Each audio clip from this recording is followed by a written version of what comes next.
Hey guys, tonight we'll journey to the shimmering banks of the Nile, where a nameless princess dared to defy a king and forever changed history. Imagine moonlight casting gentle silver streaks over the river's reeds, as a royal daughter, whose very name was erased by time, rescued a Hebrew child destined to lead a people to freedom, setting in motion events that would echo across millennia. Before we begin, take a moment to hit the like button and subscribe so you never miss another historical sleep tale. Now, dim the lights, grab your favorite blanket, and let whispers of palace intrigue and hidden courage gently carry you off to sleep.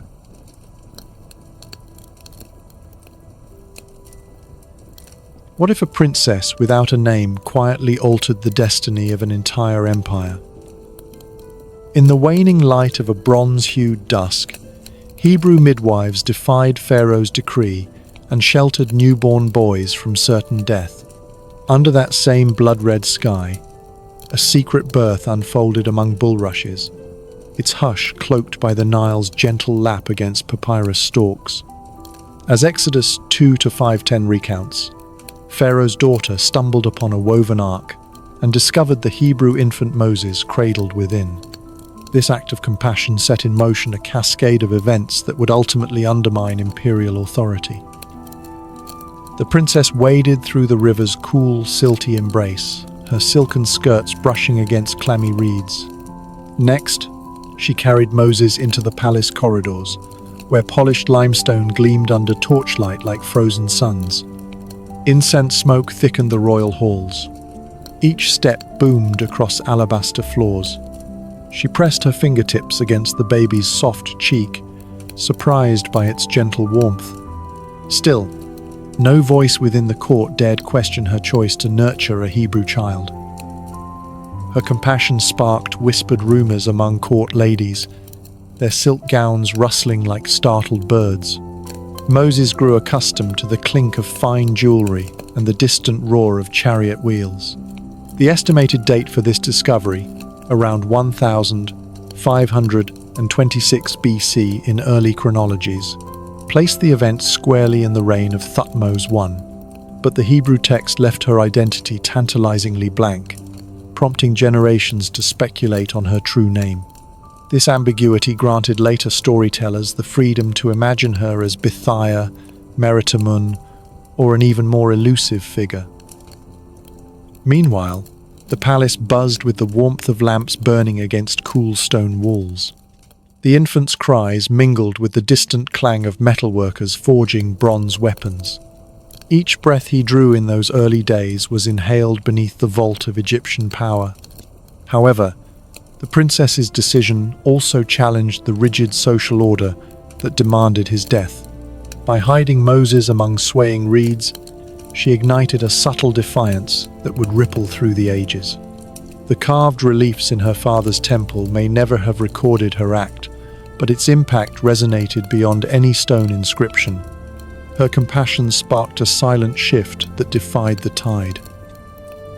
The polished corridors soon became a cradle of subversion, where the crackle of torch flames witnessed quiet rebellion. Yet even in that grandeur, the princess moved with deliberate humility, her golden bracelets muffled by the hush of marble. She entrusted Moses to the care of royal nurses, instructing them in secret prayers older than the pyramids. The nurses, wrapped in coarse linen, felt the toddler's tiny fingers clutch theirs like hidden anchors. Soon, court physicians noted his unusual resilience, attributing it to divine favor rather than royal blood. Their ink-stained papyri recorded his robust health, but concealed the pact that saved his life. Through her intervention, Moses absorbed the cadence of hieratic script and the scent of papyrus scrolls. His first lullabies were sung in the shadows of towering columns carved with a moon's name. The palace kitchens echoed with the sizzle of roasted goose, though none suspected a Hebrew child tasted its spices. The princess's maternal resolve acted as a hidden rudder steering a mighty ship. Marble pillars framed her silhouette as she walked through gardens perfumed with blue lotus. but her most daring act unfolded far from public view, in a secluded chamber veiled by silk curtains. She bestowed upon Moses a crown-shaped pendant, its lapis lazuli glinted in deep cerulean tones. This symbolic gesture wove him into the fabric of royal tradition, even as his Hebrew lineage remained concealed.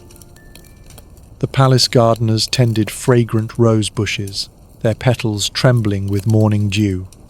Elsewhere, the river's distant roar reminded her that danger always lurked beyond stone walls. This silent tension infused the court with an undercurrent of unease, soft as a panther's footfall. Generations later, artists would paint her bending over reeds, though no surviving tomb relief bore her likeness. Her anonymity endured like a shadow that refused to fade in the midday sun. Thus, scholars still debate whether she was born Hatshepsut's sister or a distant cousin. The lack of Egyptian records contrasts sharply with the detailed verse of Exodus, illustrating faith's power over empire. Beneath the palace's marble sheen, a quiet legend flourished, destined to outlast any edict. Each ripple in the Nile seemed to carry her secret downstream, whispering of hidden courage. Her nameless act of mercy functioned as the first stone in a cascade that would topple kings. The story of a princess and a Hebrew child thus etched itself into both sacred lore and imperial memory.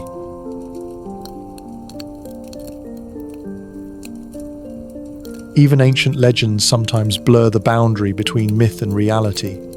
In dimly lit chambers, the musty scent of aging scrolls lingered. Rabbinic scholars of the 5th and 6th centuries AD conferred upon Pharaoh's daughter names like Bithiah and Meritamun to fill the silent gaps. As Midrashic narratives unfolded, these invented identities wove elaborate tales of royal rebellion. Storytellers endowed her with daring exploits, smuggling secret messages hidden in lotus petals. The absence of any Egyptian tomb relief or papyrus inscription mentioning her act only deepened the mystery. Next, she carried Moses into the palace corridors, where polished limestone gleamed under torchlight in icy brilliance. No contemporary stele or hieroglyphic inscription confirmed such compassionate defiance. This silence in the archaeological record fueled fierce academic disputes in modern times. Lamp flames flickered across cracked clay floors. Some historians argued that political expediency would have preserved any heroine's memory had she existed. Still, the mythical embellishments served a deeper purpose in rabbinic culture. By elevating female agency, these legends underscored the theme of divine intervention. Congregational sermons could highlight a princess who defied tyranny for a greater good. The crackle of papyrus, under quill, punctuated heated exchanges at dawn study sessions. Each translator wrestled with Hebrew and Aramaic nuances to convey her courage. The temple corridors themselves held their breath, resonating with unseen truths. The stone walls carried the lingering scent of centuries-old incense. This vacuum of hard evidence let myth fill the gaps. Over time, Bithiah's story became a cornerstone of moral instruction in many Jewish communities. Skeptics pointed to the absence of cartouches or obelisks, celebrating her mercy. Soft echoes reverberated in monastic libraries, where theologians pored over Talmudic commentaries. In the 19th century, a breakthrough sparked hope that inscriptions might one day emerge. Still, no papyrus fragment has surfaced to corroborate her hypothesized role. The hypothetical princess existed more vividly in hallowed lecture halls than on Nile mud. Her tale persisted in poetic homilies rather than in granite reliefs. The nurses, wrapped in coarse linen, felt the toddler's tiny fingers clutch theirs for reassurance. The gentle hum of chanting priests in nearby sanctuaries reminded listeners of unseen powers. By framing her as a vessel of divine will, rabbinic law emphasized faith's supremacy over empire. The parchment under aged hands crackled to life as rabbis read her story aloud. Still, absent from any royal annals. Her legacy survived only through word of mouth. Over generations, artists painted her bending over reeds, never knowing her true visage. The drafty scriptorium echoed with the rasp of feathered quills. Skeptics and believers alike recognized the narrative's power to inspire courageous acts. Chapels across Europe displayed stained glass medallions depicting her rescue of Moses. This widespread iconography cemented her image in collective memory despite historical doubts.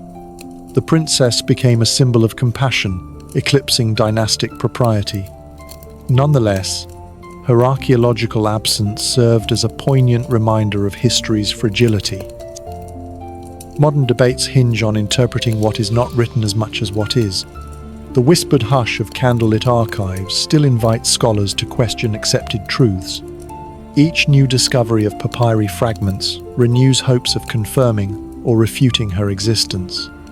When faith and evidence collide, the princess stands at the crossroads of belief and proof. Her story continues to straddle the realms of sacred myth and critical history.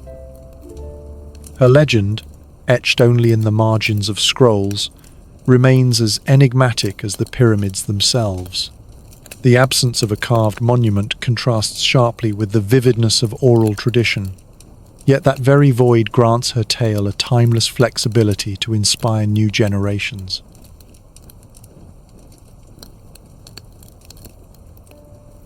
What compelled a ruler to silence innocent wails by consigning them to the river's depths? In the pre-dawn chill, the Nile's surface shimmered silver under a pale, watchful moon. Exodus 1:22 recorded the edict. "Every son that is born you shall cast into the river," a decree aimed at quelling Hebrew growth. As Egypt's population swelled, Pharaoh's anxiety festered into a policy of brutal pragmatism. Scholars often link this harsh measure to Thutmose I's successor, Thutmose II, whose reign commenced around 1506 BC. This dread mandate ignited subterranean acts of resistance among Hebrew midwives. The echo of newborn cries was swallowed by the river's surge. At the same time, secret prayers drifted through cramped huts where frantic mothers pleaded for mercy. Each bulrush hideaway became a battlefield between maternal instinct and royal command. The cold water lapped against fragile waists, each wave testing their resolve. Some midwives covertly obstructed guards, allowing infants to slip into hidden baskets.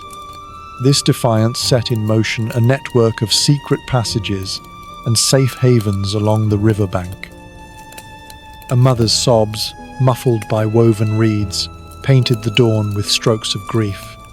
The princess's earlier compassion stood in stark contrast to this state-sponsored terror. The decree's brutality resonated through Goshen's fertile fields, where Hebrew laborers toiled under scorching sun.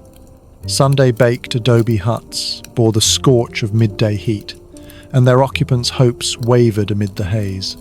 This divide deepened the rift between conqueror and subject, eroding the empire's moral foundation. The Memphis court buzzed with speculation as courtiers whispered of divine retribution. Each rumor sparked tension in the heated air. Pharaoh's heralds marched along causeways, their sandals kicking up daubs of ochre dust. Yet nowhere did official records justify drowning infants as anything but a regrettable necessity. In some quarters, the policy was rationalized as protecting the throne's future. In others, it was reviled as sacrilege. This ideological rupture sowed seeds of unrest that would later coalesce into mass exodus. The clang of overseers' tools echoed off watchtowers, each a testament to royal paranoia. In sun-scorched granaries, Hebrew hands trembled over sacks of grain beneath the oppressive heat. River reeds swayed in morning rhythms. A guard's spear gleamed in sunrise rays, oblivious to the silent bargains struck in the shadows. Pockets of defiance persisted, bound by whispered vows and braided reeds. This undercurrent of resistance ultimately fortified the very spirit the decree sought to crush. The daily cadence of labor carried both fear and steely resolve, a testament to human tenacity.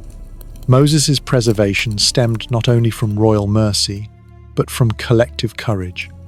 Courtiers in alabaster halls felt an unspoken tremor in the balance of power. The river's roar seemed to carry warnings of coming upheaval. Each dawn found midwives trading coded signals hidden among daily tasks. None of their whispered defiance warranted mention in the annals of power. The decree's cruelty corroded social trust from within. In subterranean cellars, clandestine gatherings discussed plans for escape in complete silence. This burgeoning solidarity among Hebrews prepared soil for the seeds of Exodus. The Nile, once a symbol of life, became an instrument of death, a stark paradox etched in memory. Yet even amidst terror, small acts of subversion shone through the gloom. Midwives exchanged coded lullabies, each note a prayer for salvation.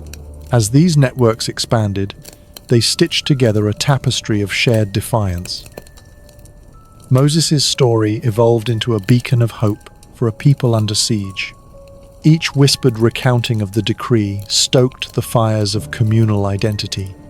Palace scribes recorded grain tributes but omitted the human cost hidden downstream. The bulrushes kept their counsel, shielding more than just one miraculous survival. This cruel policy, intended to guarantee stability, instead cemented the cracks in Pharaoh's authority. The river's undercurrent carried both Pharaoh's command and Hebrew resilience toward a reckoning.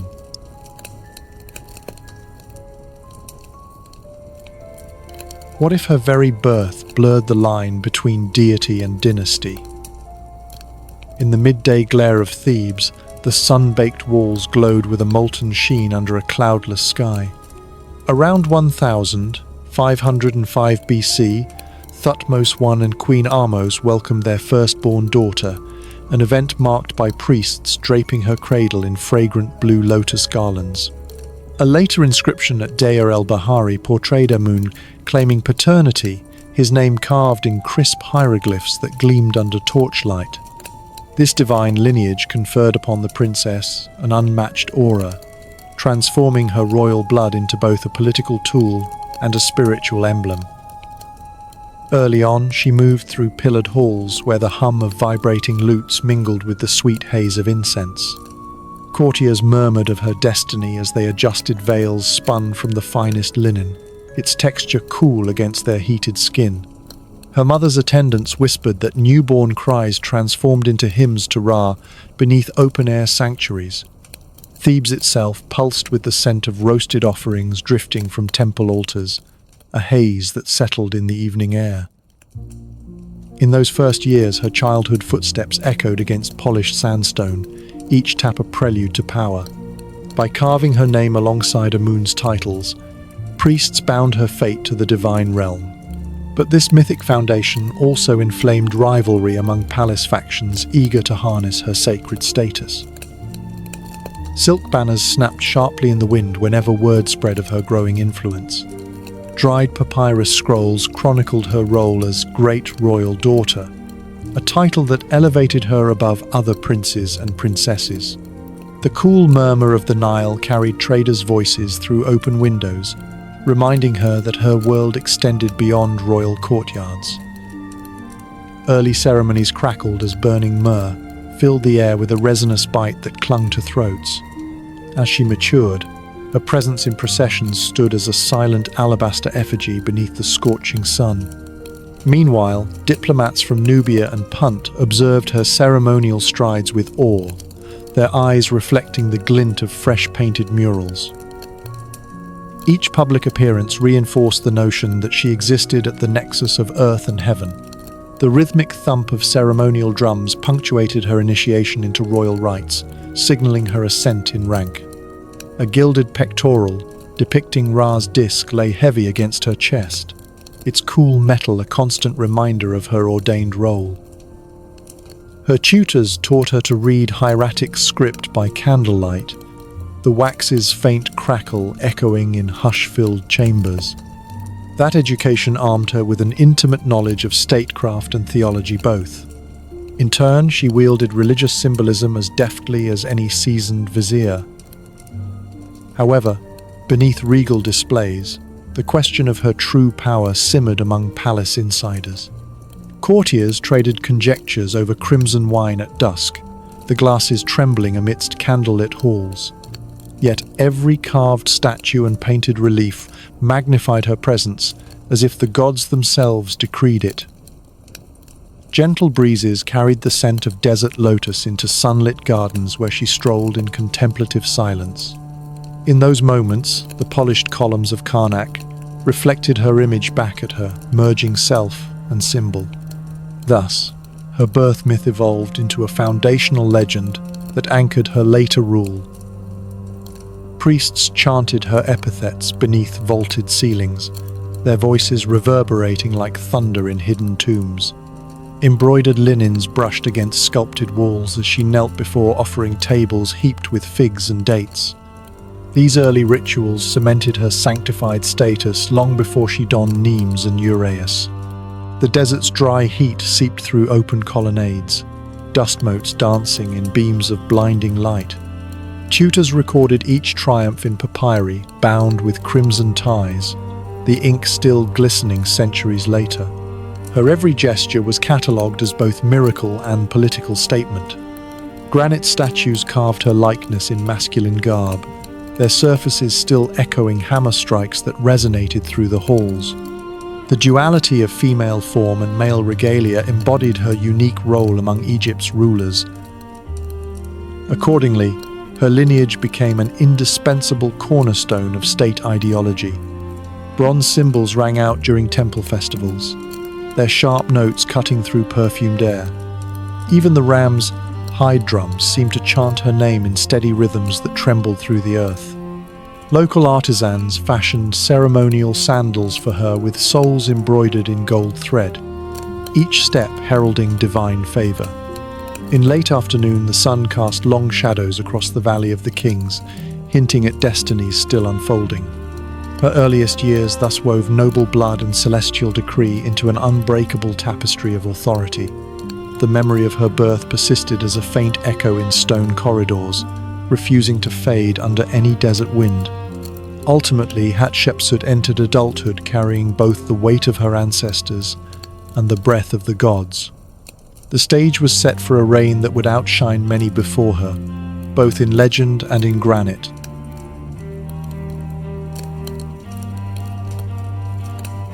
What if her destiny was sealed by an alliance that doubled as a gilded trap?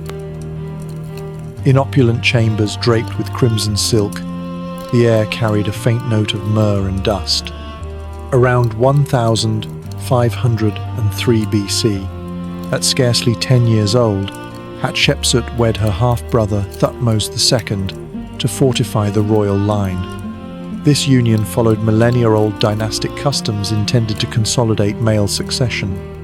However, the marriage produced no male heir, leaving Neferu, born circa 1492 BC, as the sole bloodline claimant.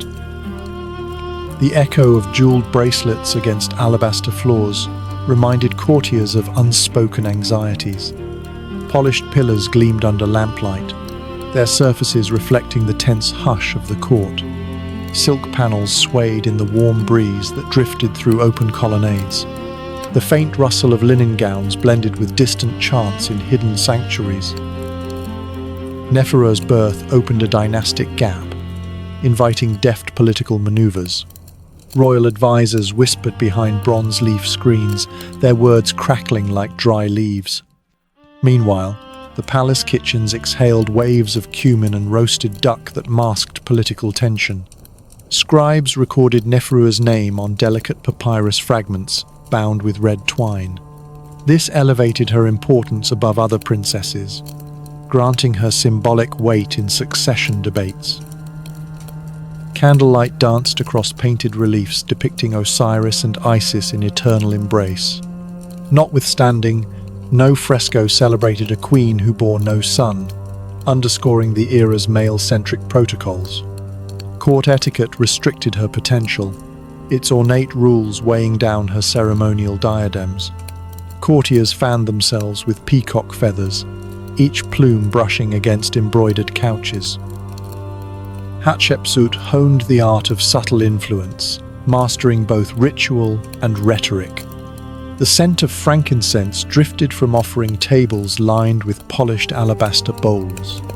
Conversely, her marital title mattered more than her personal desires, constraining her to tradition. Bronze ink pots clinked on low tables as officials debated treaty terms and dowry allocations. This ritualized choreography of ceremony laid bare the palace's rigid hierarchy. Music from cedarwood flutes wove through open windows, its melody bittersweet against the hush of pillars. Thus, her public role as queen positioned her at the heart of power without granting the crown. Jewel-encrusted sandals left faint impressions on gleaming floors, each step a reminder of her duty. Marble urns overflowed with lotus petals, their scent drifting into eager palms. Neferu's existence transformed into a living testament to dynastic aspirations. Silver trays heaped with dates and figs offered both nourishment and silent tribute to the throne. Simultaneously, architects sketched future monuments destined to memorialize male pharaohs alone. The inner sanctums grew heavy with humid air, amplifying every hushed conspiracy. Silk curtains trembled as palace eunuchs exchanged coded nods in dimly lit corridors. Still, these corridors bore the imprint of her growing influence among palace factions. Courtiers likened her to a bloom emerging from cracked stone, both fragile and determined. She quietly forged alliances with temple priests and treasury officials alike. Sunlight filtered through painted beams, casting fractured patterns across mosaic floors. The cool touch of basalt columns contrasted sharply with the heat of whispered intrigue. This network of support would later prove indispensable when power shifted. Jewel-laden necklaces rested on ebony pedestals, symbolizing both wealth and restraint. However, none of these tokens granted her the reign she quietly coveted. Lute strings hummed in an adjacent chamber, echoing her measured, strategic mind. Each festival procession showcased her in mourning white, a subtle reminder of vacant male heirs. Among select courtiers, personal loyalty to her outweighed formal protocol. Bronze clappers echoed through hyper-style halls, announcing seasonal offerings to Amun. Nevertheless, the underlying tension between custom and ambition pulsed beneath each ceremonious gesture. In that intersection of duty and desire, Hatshepsut laid the groundwork for her future sovereign leap. Marble thresholds witnessed her silent resolve, preparing her for the unprecedented step to power.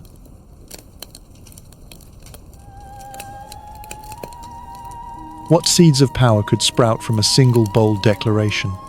In the palace's hushed sanctuaries, the scent of crushed myrrh lingered like a promise.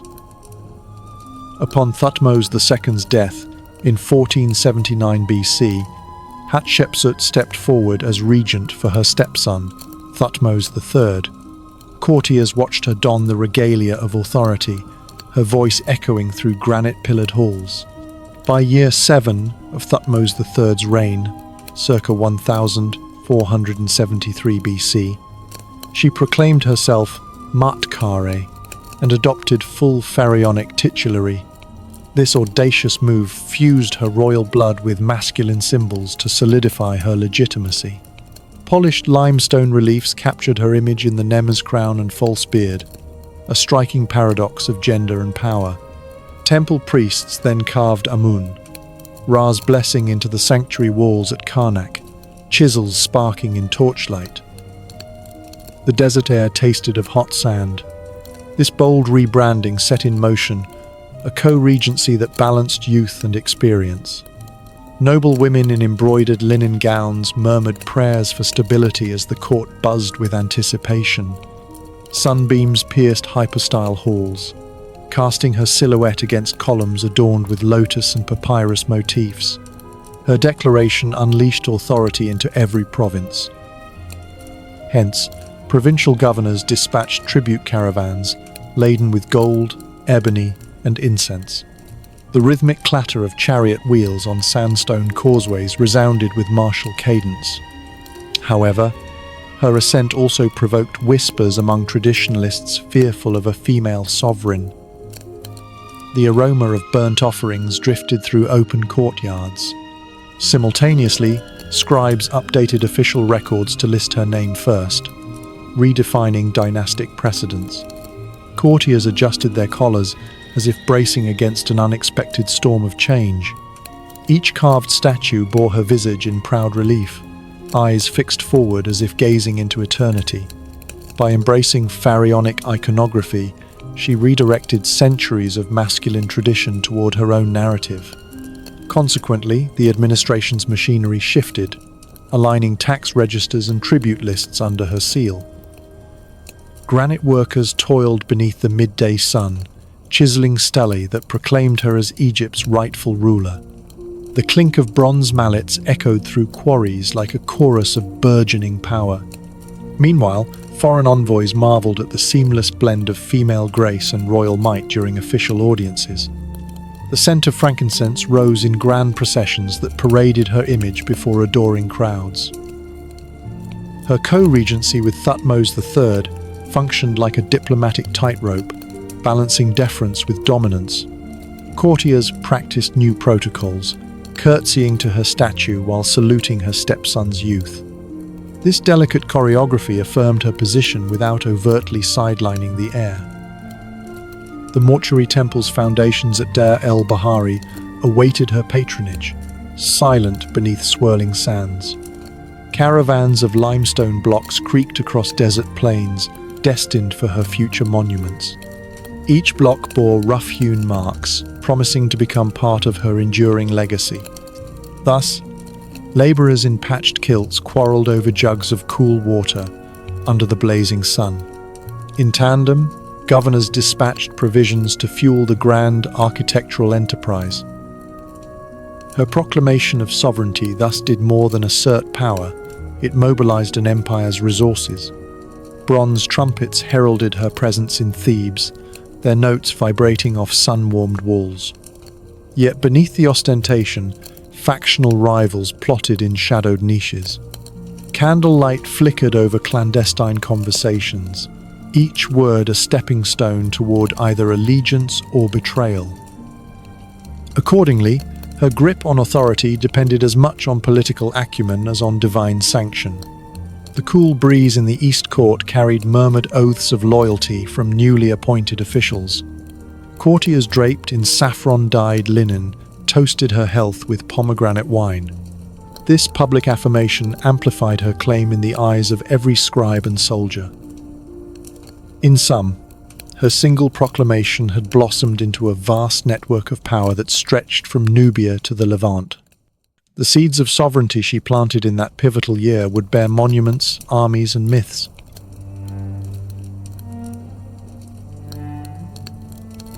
She seized the throne with regal audacity.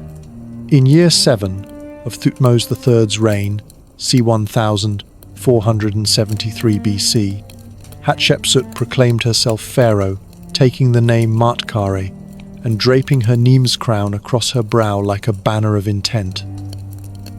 The white crown of Upper Egypt gleamed under a sun-drenched sky, echoing through polished alabaster halls. This bold declaration restored order after a tumultuous succession, as rival nobles, long accustomed to power struggles, had teetered on the brink of discord. Harmony soon blanketed Thebes, punctuated only by the distant clatter of chariot wheels against sandstone causeways.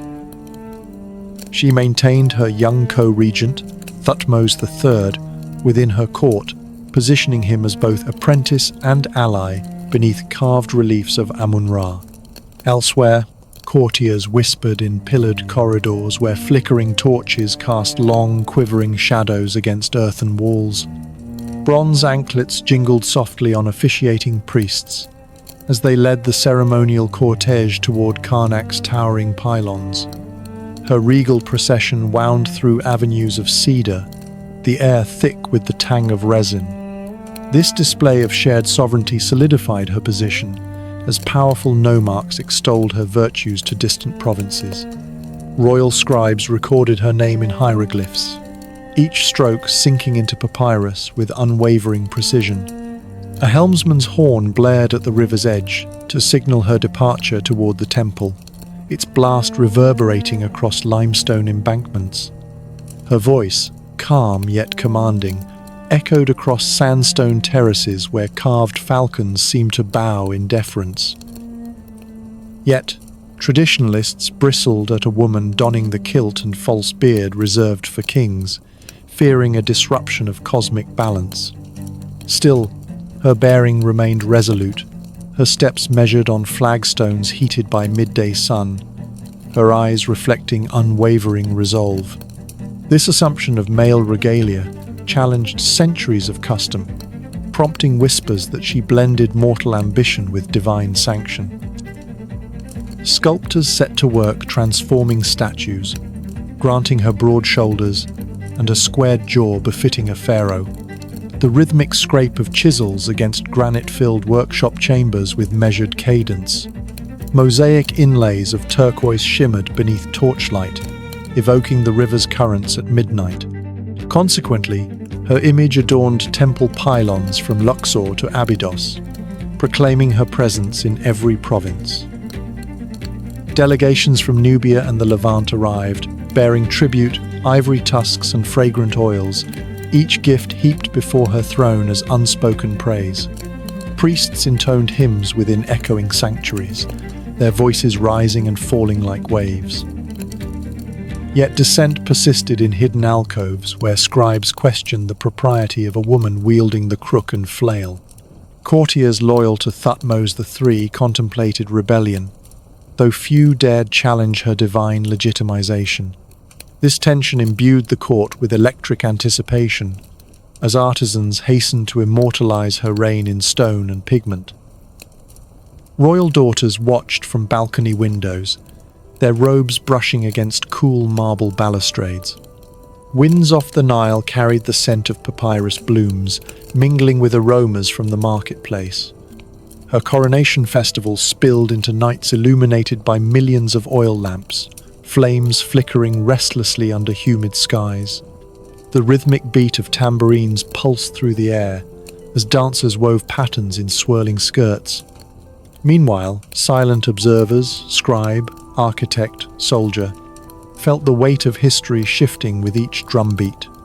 The clay tablets of future generations awaited the tale of a female pharaoh, etched by successors who would either praise or purge her memory. This momentary unity across Egypt contrasted sharply with earlier regnal uncertainties, cementing her authority in the collective conscience.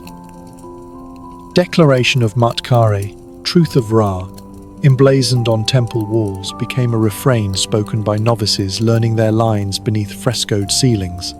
Scribes dipping reeds into inkpots noted her deeds alongside those of Osiris and Horus, entwining her story with that of the gods. Yet rumors persisted that Thutmose III's supporters plotted clandestine moves to reclaim sole authority. Tension crackled through night air, torchlight glinting off bronze cuirasses at secret rallies. Her diplomatic envoys navigated between factions, offering grain shipments to appease restless nomarchs. Thus, she averted immediate revolt, molding alliances as deftly as a potter shaping clay. Her co-regent son appeared in joint reliefs, his youthful features contrasting her stately visage with a spark of latent challenge. The palace gardens hummed with cicadas beneath dusky skies. Her rule inspired poets to craft verses celebrating Egypt's newfound vitality, their words unfurling across scrolls as hymns of praise. Eventually, ancient prejudices lingered within dusty archives, undermining her achievements as faint echoes of a bygone era. This coronation marked a turning point, as Egypt bowed to a pharaoh who defied every precedent. Her legacy, etched in temple reliefs and inscriptions, persisted beyond lifetimes, awaiting rediscovery by future generations. Sculpted reliefs of her triumph stood as silent sentinels, challenging all who encountered them to remember the woman behind the myth.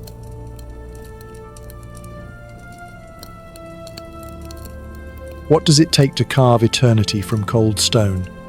Hatshepsut commissioned the mortuary temple at Deir el-Bahari, overseeing its construction from c. 1479 to 1458 BC. White limestone terraces gleamed at dawn like spilled milk beneath a pale rose sky. Sculptors chiseled reliefs depicting divine barks and lotus blossoms, each stroke releasing clouds of marble dust into the breeze. This grand project unleashed an artistic renaissance, as stonemasons and painters collaborated on unprecedented scales. Consequently, the temple became both a funerary shrine and a visual manifesto of her divine mandate. Nearby, the Red Chapel at Karnak emerged around 1475 BC as a sanctuary for the bark of a moon, its red granite walls glowing under torchlit nights. Incense smoke drifted through its narrow aisles, carrying the sharp sweetness of frankincense. Architects experimented with hyperstyle hall designs, arranging papyrus-shaped columns to mimic the marshes of creation myths. Yet, her vision reached further than single monuments, prompting extensive additions to the main Karnak temple by year 11 of the co-regency. Massive pylons soared skyward, their edges stained by time and ritual chants. As pilgrims flowed along the avenue of sphinxes, they encountered ever-expanding processional routes. Granite obelisks, quarried from Aswan, glinted against burnt sienna horizons, each bearing inscriptions praising Maatkare. Elsewhere, stone carvers refined hieroglyphics into pictorial tapestries narrating her deeds in vibrant scenes. Temple reliefs depicted Hatshepsut presenting bouquets of lotus petals to Amun, her silhouette entwined with divine favor. Her projects redirected Nile revenues and labor levies toward monumental ends, reshaping the kingdom's economic landscape. Moreover, her patronage elevated workshops in Memphis and Thebes to rival those of neighboring realms. Couriers carrying cedar timbers and gold leaf sheets traversed desert outposts, their caravans echoing like distant thunder across dunes. Soft chants of scribes reciting her epithets mingled with chisels clinking against sandstone blocks. Eventually, these works transformed Egypt's skyline into a living gallery of royal aspiration. Foremen stamped clay tokens to account for stone shipments, their fingers sticky with wet clay. Dancers performed at temple dedications, their anklets tinkling softly amidst rosewater-scented air. The mortuary temple's colonnaded terraces incorporated lotus-patterned capitals shimmering under cloudless skies. Heralds proclaimed her titles from raised platforms, their voices ringing sharply across crowded courtyards. This architectural flourish announced to allies and rivals alike that her reign matched Egypt's legendary kings. Yet opposition simmered among traditionalists who muttered that a woman's face on obelisks disturbed cosmic order. Royal scribes countered by depicting divine endorsements, showing Amun personally crowning her with the double crown. Inlaid faience tiles caught candlelight in mosaic patterns resembling scattered gems. Pilgrims arriving by river barge passed beneath gateways carved with naval expeditions and tribute receptions. Temple priests, their robes rustling softly, orchestrated daily rites where her statue received offerings of wine and grain. Their chants reverberated through hyperstyle halls like distant thunder within sandstone chambers. Her grand designs extended beyond stone, as gardens filled with date palms softened the temple's austere lines. As a result, worshippers found respite in shaded groves where humidity thickened the air like warmed honey. The interplay of light and shadow on walls created illusions of movement as patrons raised their torches. Caravanserai booths outside temple precincts thrived with merchants selling scented oils and finely woven linen. Local laborers, their skin glazed with sweat, pried boulders from quarries amid the clang of iron striking rock. Similes in inscriptions likened her achievements to the Nile's annual flood, life-giving and unstoppable. Artisans painted frescoes depicting celestial boats carrying her essence across velvet skies. Diplomats marveled at Karnak's expansion, reporting to distant courts that Egypt flourished under her reign. Scribes recorded building accounts on papyrus rolls, their edges frayed from frequent handling. Craftsmen sometimes chafed under relentless deadlines, whispering of exhaustion beneath royal ambition. Overseers quelled murmurs by promising grain rations and festival days upon completing each hall. By the end of her reign, her architectural program reshaped both landscape and legacy across Upper and Lower Egypt. Monuments stood as silent witnesses to a ruler who harnessed divine imagery and earthly power. Their shadows stretched across generations, inspiring later pharaohs to emulate her temple innovations. Her name, etched in relief, persisted through ages of neglect until modern scholars pieced together her narrative. Today, visitors walking Deir el-Bahari feel the stillness broken only by desert winds whispering secrets in sandstone corridors. Every chipped column and faded inscription bears testament to a reign that outlived its own erasure. These stone giants remain both a triumph of engineering and a monument to female sovereignty in a male-dominated lineage. They stand as living echoes of Hatshepsut's vision, carved into the bedrock of history itself.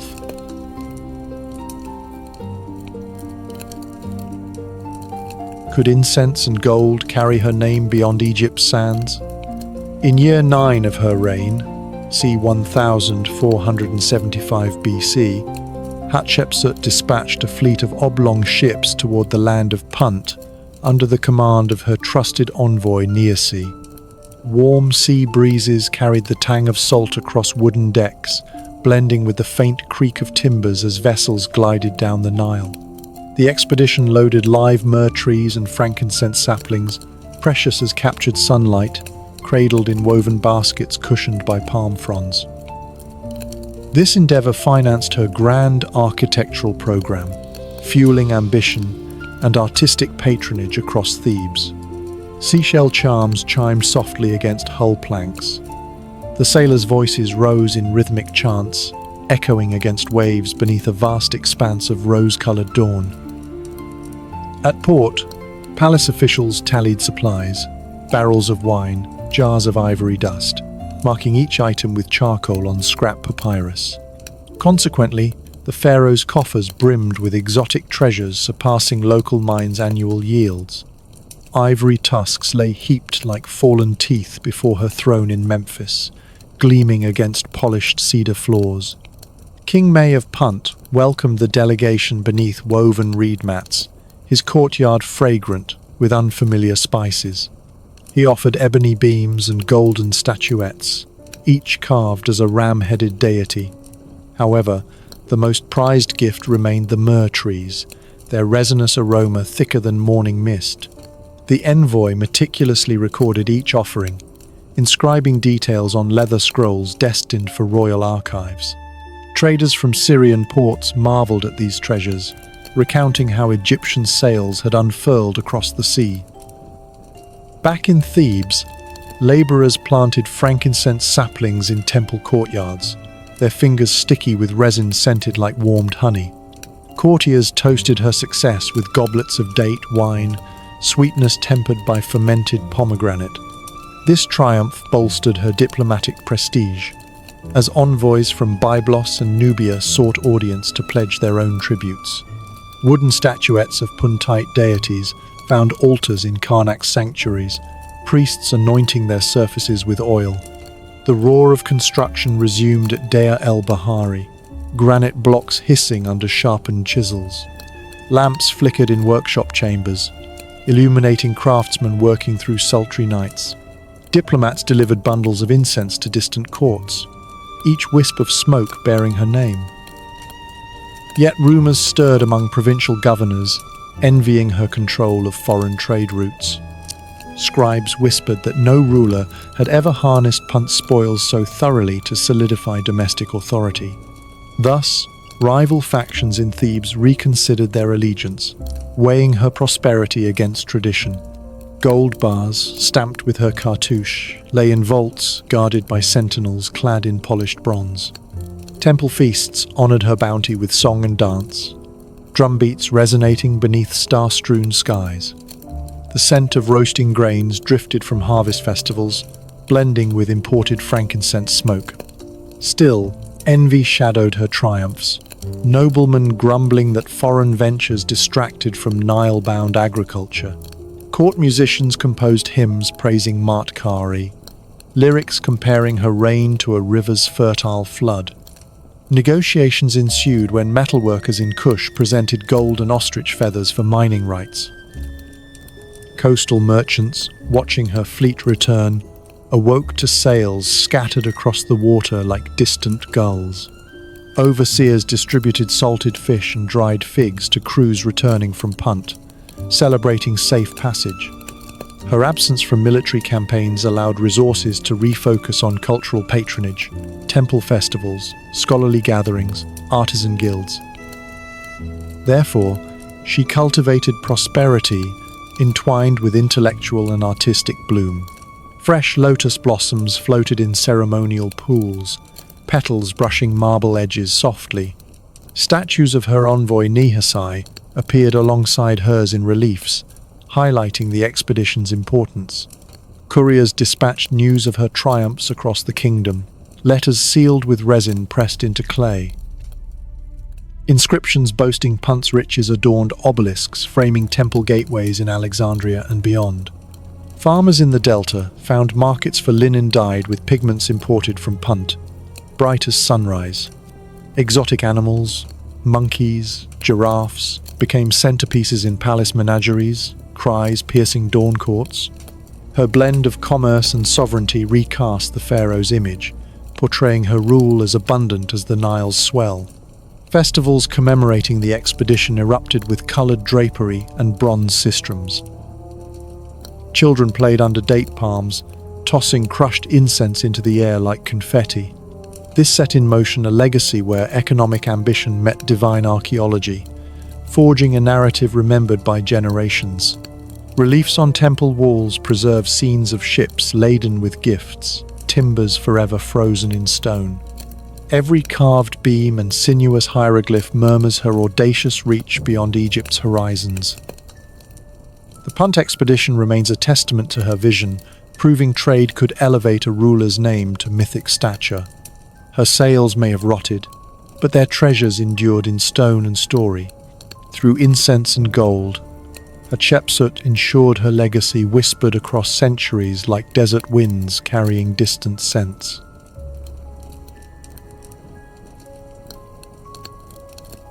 Why did successors wield chisels to silence her name from stone?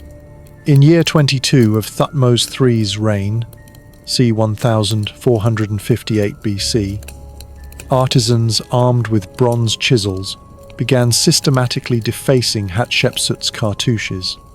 Splintered granite blocks rattled like distant thunder as sculptors struck at reliefs once meant to immortalize her glory. This campaign erased over 50 statues and reliefs, turning proud effigies into crumbling husks of memory. Consequently, her name vanished from king lists and temple walls alike, swallowed by sanctioned oblivion. Camps of laborers echoed with grinding metal on stone, dust swirling in midday sunlight like spectral sandstorms. But whispers persisted in shadowed sanctuaries, where priests furtively invoked her name beneath flickering oil lamps. Artists in Memphis and Thebes were ordered to recarve reliefs, replacing her visage with that of Thutmose III or generic royal figures. Each struck chisel chip fell like a stifled heartbeat onto worn stone floors. Thus, the narrative of a female pharaoh dissolved into the void of official history. Meanwhile, Amenhotep II, 1427–1400 BC, extended the purge into remote temple precincts across Upper and Lower Egypt. As a result, hieroglyphic panels once brimming with her triumphs became blank canvases of sanctioned silence. Sculptors labored under the glare of royal overseers, their sweat mingling with ochre stains clinging to chisel edges like dried blood. Hence, later priests encountered corridors stripped of her name, their halls echoing only hollow incantations. Ornate obelisks, once adorned with her cartouche, loomed monolithic and mute against a cobalt sky. However, relic hunters and tomb robbers in subsequent centuries recognized the inconsistency of missing dedications, fueling speculation. By stripping her from official records, rulers aimed to secure an unchallenged male lineage, fencing out any vestiges of her reign. Their efforts reshaped Egyptology's early king lists, leading Greek and Roman historians to overlook her altogether. In temple workshops, the rhythmic scrape of chisels became a grim anthem, erasing chapters of Egypt's golden age. Later scribes, unaware of the censorship, copied only the surviving deeds of male pharaohs, perpetuating her absence. Temples along the Nile bore witness to ritual offerings performed before damaged statues, where missing faces stared back as blank voids.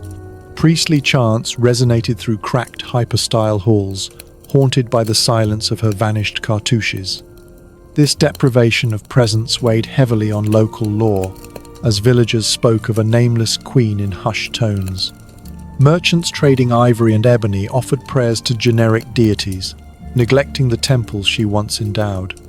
Caravans passing Theban gates noted the seamless stone, but missed the stories obscured beneath weathered surfaces.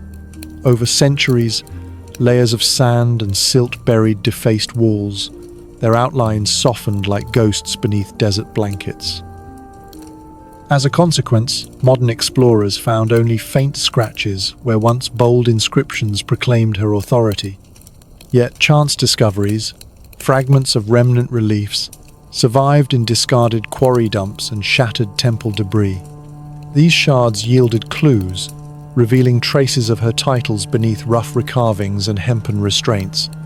Archaeologists later dusted them clean, unveiling fragments of her narrative hidden beneath millennia of deliberate neglect. Their clean cloths brushed away wind-blown grit, releasing scents of ancient mortar and baked clay. Therefore, her story began to re-emerge, pieced together from the silent canvas of stone.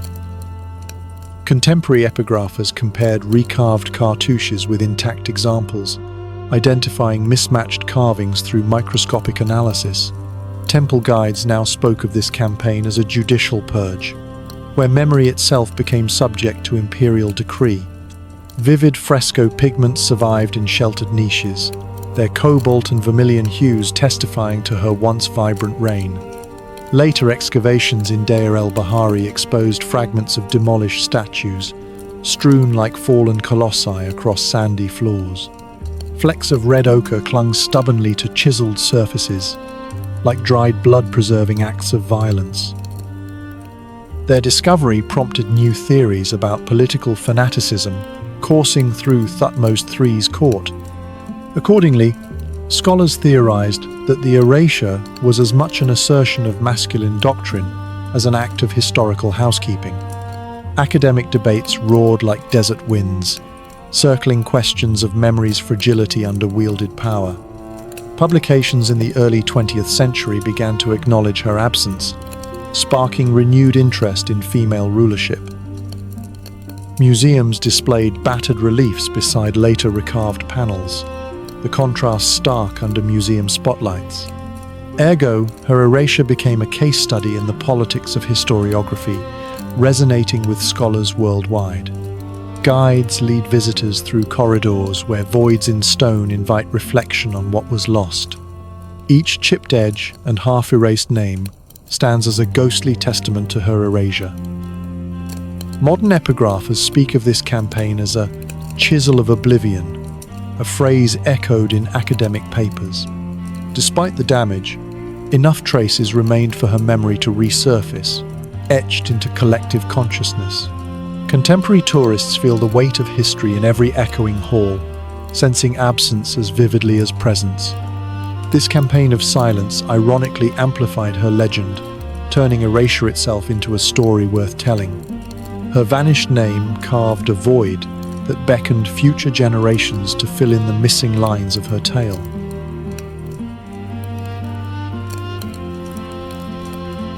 Could sands of centuries truly bury a queen's memory? Centuries of wind-blown sand and relentless sun had cloaked Deir, el-Bahari and Karnak in thick blankets of dust by the 19th century. Faded reliefs and half-buried colonnades stood mute under shifting ochre dunes, their forms softened like wax in midday heat. This sparked a series of explorations where early antiquarians stumbled across weathered walls, hinting at a ruler erased from history. Soon, whispers of a nameless monarch began circulating among scholars armed with parchment and quill. Jean-François Champollion cracked the hieroglyphic code in 1822, unveiling an alphabet of stone that resurrected long silent inscriptions. Carl Richard Lepsius's Prussian expedition in 1842 catalogued temple reliefs at Deir el-Bahari, though he misattributed many king lists to male predecessors. Explorers identified the temple of Djeser in 1855, recognizing its unique axial terraces as the mortuary temple commissioned by the hidden queen. Dust particles danced in torchlight as discovery teams brushed away layers of accumulated grit from carved cartouches. The hush of early morning desert promised secrets under skies the color of faded parchment. Archaeologists noted that the absence of her name in king lists could only be explained by deliberate omission. Workers uncovered a sandstone column bearing the faint outline of her cartouche beneath layers of plaster. Nearby, local villagers guided foreign explorers through labyrinthine passageways choked with debris. Their sandals crunched over broken pottery shards as midday light filtered through collapsed pylons. The golden haze of sunrise revealed glimpses of painted hieroglyphs that time had almost erased. Gold leaf particles clung stubbornly to mortar joints, shimmering like trapped fireflies. Expedition journals described the temple as a time capsule, its silence heavier than any stone lintel. Early epigraphers struggled to differentiate her titles from those of Thutmose III, leading to scholarly misfires. Leather-bound notebooks brimmed with sketches of lotus friezes and cartouches on the brink of extinction. Watercolors applied to fragmentary reliefs hinted at a vibrant palette of cobalt and carnation, red lost to erosion.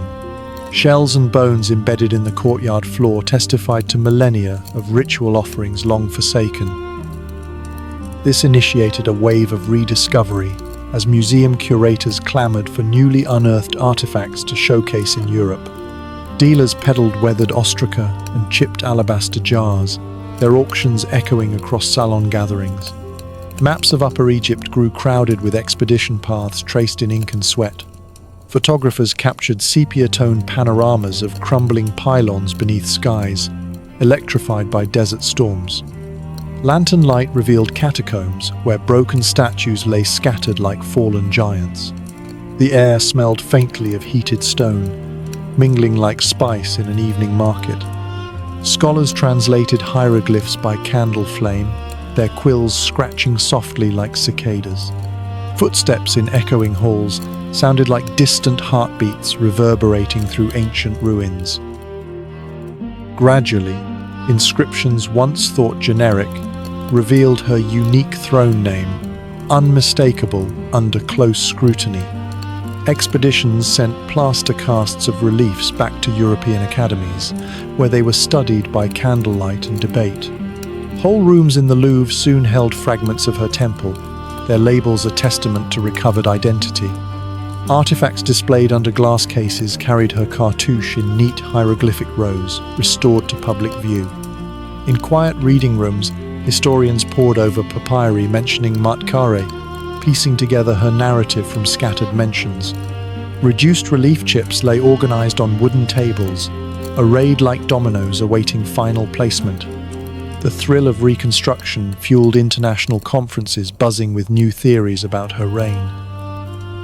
Students sketched temple layouts in dusty amphitheaters, tracing lines of power etched into bedrock. Each rediscovered relief carved a lifeline back to a ruler once thought lost, a phoenix rising from ash. Museum labels began acknowledging her as Egypt's first female pharaoh, prompting gasps in gallery crowds. Scholars compared pigment analysis with climate data, determining her temple had once gleamed under crystal blue skies. Ceramic fragments tested with acid revealed traces of ochre and malachite pigments faintly clinging to carved lotus petals.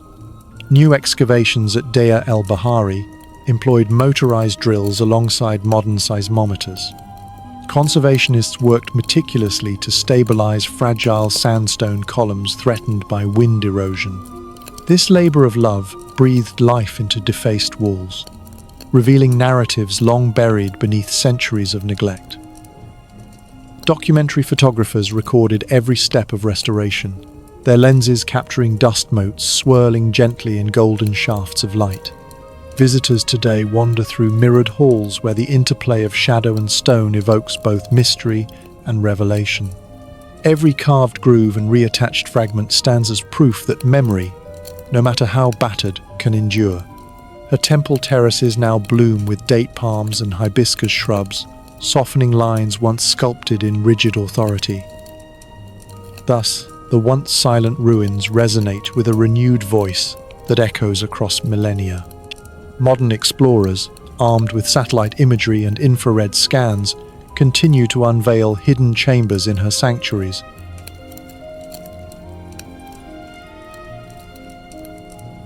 How did modern eyes bring her back from oblivion? Late 19th century scholars like Flinders Petrie surveyed the crumbling terraces at Deir el-Bahari, their flickering lanterns tracing faint outlines of Maatkare's once proud cartouches. The hush of dawn yielded to the soft rumble of excavation tools, each scrape releasing sandstone dust scented faintly of ancient mortar. These pioneering investigations revealed misplaced fragments bearing her name, igniting a cascade of scholarly curiosity. In 1906, J.V. Chevrier's publications systematically catalogued these rediscovered inscriptions, restoring Maatkare's place among Egypt's pantheon. Gallery halls later displayed their plaster casts under polished glass cases, where museum lights glinted off faded ochre pigments. Enthralled visitors whispered reverently as velvet ropes separated them from chipped statues, footsteps muffled across marble floors. Still, some academics questioned the authenticity of fragmentary cartouches, fueling debates in lecture halls thick with tobacco smoke. Parchment scrolls bearing Chevrier's detailed reproductions circulated through European universities, their crisp inked lines conveying newfound clarity. Subterranean pathways at Luxor bore fresh markings of her cartouche, discovered by teams equipped with maps and pickaxes. Meanwhile, early photographic plates captured sepia-toned panoramas of half-erased reliefs, revealing subtle carvings invisible to the naked eye. Scholars examined these images under magnifying lenses, noting faint curves of hieroglyphs that affirmed her authorship. Looming steam engines at Alexandria's docks transported massive sandstone fragments to burgeoning museums across Europe. Academic congresses soon buzzed with excitement as delegates shared plaster replicas and meticulous sketches. Ornate salon gatherings in Vienna featured champagne-fueled discussions about Egypt's forgotten queen, accompanied by the clink of crystal flutes. Later, cartouches identified in the British Museum confirmed earlier sightings as gloved curators compared calligraphic strokes. Diplomatic negotiations secured loans of artifacts, enabling a major Louvre exhibition in 2020 that reunited dispersed fragments under one roof. The gallery's central hall gleamed beneath skylights, the color of storm-tossed seas, reflecting off polished vitrines housing her relics. Visitors inhaled the cool hush of conditioned air, the scent of aged papyrus blending subtly with museum wax. Persistent controversy over attribution prompted fresh expeditions to remote temple outposts in Nubia. Rugged terrain challenged archaeologists with sudden sandstorms, whose grains bit sharply against exposed skin. Remote shrines, unveiled stelae, bearing her full titulary, carved in masterful lines that survived millennia beneath wind-sculpted dunes. Subsequently, epigraphers cross-referenced these finds with legacy reports, constructing a comprehensive biography from scattered evidence. Dry breezes rattled survey tents as teams photographed each fragment against cobalt blue backdrops. Simultaneously, digital models transformed three-dimensional scans of reliefs into interactive exhibits on touchscreens. Technicians calibrated infrared light to reveal faded pigments, monitors flickering with ghostly hues of vermilion and azure. Hidden details emerged, delicate lotus buds and sacrificial scenes entwined with her cartouche. Museum curators orchestrated touring exhibitions that crisscrossed continents, introducing Maatkare's story to new audiences. Auditorium lectures resonated with the click of slide projectors and the scratch of chalk on blackboards. Nonetheless, critics dismissed the resurgence as romanticized, arguing political motives colored interpretations. Interdisciplinary teams bridged art history and geology to authenticate inscriptions through petrographic analysis. Samples of sandstone revealed mineral compositions matching quarries known to supply royal workshops.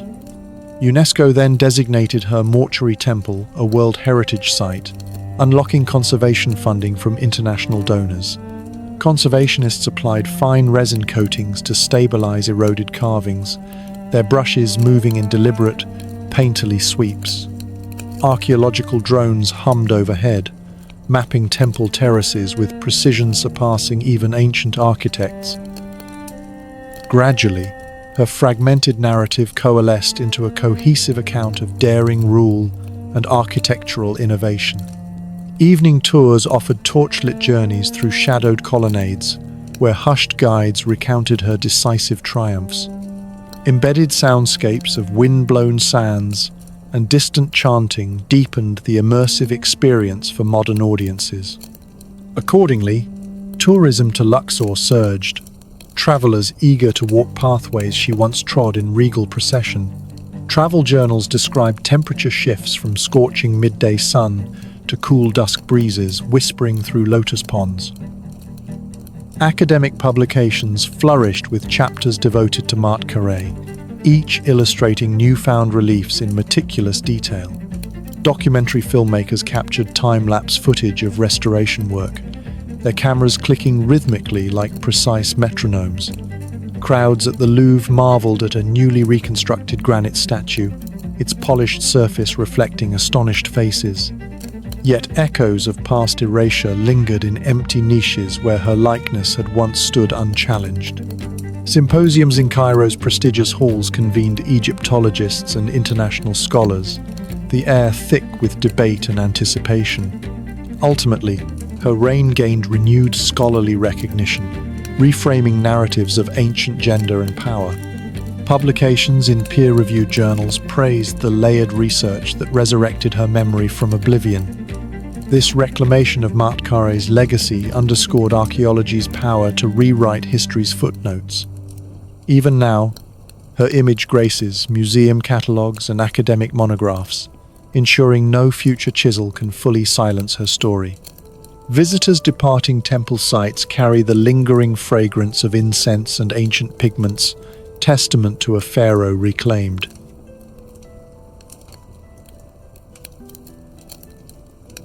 As our journey drifts softly to an end, let the gentle sands of Egypt settle your thoughts, carrying whispers of forgotten names and quiet heroism. Tonight, you've wandered through marble halls where compassion quietly defied royal decrees and watched as silence gave way to rediscovery, echoing softly across centuries. If you haven't yet fallen asleep, leave a comment so I know who stayed up longer than I have.